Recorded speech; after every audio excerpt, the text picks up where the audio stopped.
बयान देने का क्या औचित्य है?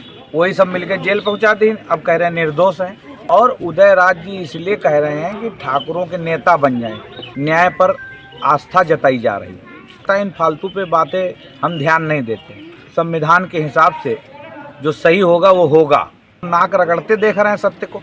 विधायक जी, इस समय उन्नाव जनपद में एक मामला कहा जाए कुलदीप सिंह सेंगर को लेकर के पूरी तरह से चर्चा में है, और वहीं पर कहा जाए कि जो समाजवादी पार्टी के पूर्व विधायक और वो पूरी तरह से एक बयान दिया और उस पर पलटवार किया। क्या कहना चाहेंगे इसको लेकर के? पहली बात तो वो डिस्क्लोज करें कि उनकी अपनी पार्टी के साथ है या नहीं है। बयान देने का क्या औचित्य है?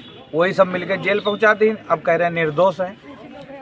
मुझे लगता है कि वो शायद उम्र के हिसाब से भूलने की उनको हो सकता बीमारी हो गई हो। और उदयराज जी इसलिए कह रहे हैं कि ठाकुरों के नेता बन जाएं। ऐसा है महोदय, इसमें कोई किसी प्रकार का जाति नहीं होता। न्याय व्यवस्था पर उस परिवार को पूरा भरोसा है और उस परिवार से लगातार न्याय पर आस्था जताई जा रही है। कभी कोई किसी प्रकार का कहीं कोई ऑडियो वीडियो सुना हो तो अब आया है, अब सब खुल रहा है। कल ही तो अब आया है।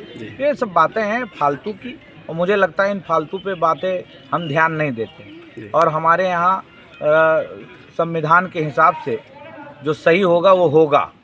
और सत्य परेशान हो सकता है, पराजित नहीं हो सकता। लेकिन हम तो नाक रगड़ते देख रहे हैं सत्य को कि इस कलयुग में सत्य जिस तरीके से परेशान हो रहा है, मुझे लगता है कि इस बात को इनको मनन करना चाहिए। अगर ये जानते थे कि निर्दोष हैं तो इन्होंने उस समय क्यों नहीं अपने नेता को बताया?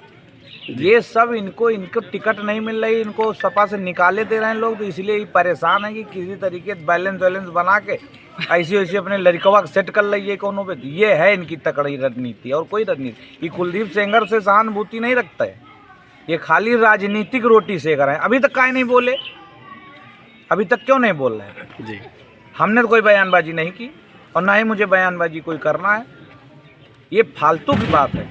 और खूब जानते हैं सब लोग, उन्नाव जिले के लोग, कि वो निर्दोष हैं कि दोषी हैं। इसमें बताने की आवश्यकता नहीं है। बस ये है कि कोई समय खराब चल रहा होगा, इस वजह से उनके जो भी हैं उनकी बात नहीं सुनी जा रही। और मुझे उम्मीद आशा है कि पूरा तरीके से हाई कोर्ट, सुप्रीम कोर्ट साक्ष्य के हिसाब से ही काम करेगा, निर्णय लेगा।